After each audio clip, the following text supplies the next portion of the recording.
بنتك مش عشان بقت 12 سنة بقت عروسة بقت كبيرة، لا، ده بنتك لو عندها 20 سنة بتقولك انا محتاجة حضنك، ما تخلينيش اسيب حضنك اللي بيحميني واروح لحضن يجرح فيا. بتقولك لكل اب اديني حضنك من وانا صغيرة اشبع منه، علشان لو جيت تتدارك الخطأ ده دلوقتي وانا كبيرة مش هخاف، انا مش متعودة عليه. طيب عايزة اقولك حاجة، انا كانت في بنت في مرة قاعدة معايا، هو موقف وعاوزاكي تقولي لي رأيك فيه ايه. كانت في بنوتة كده قاعدة معايا، هي برضو من دورك،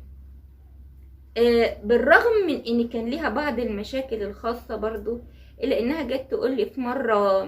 حد من زمايلنا في الكلية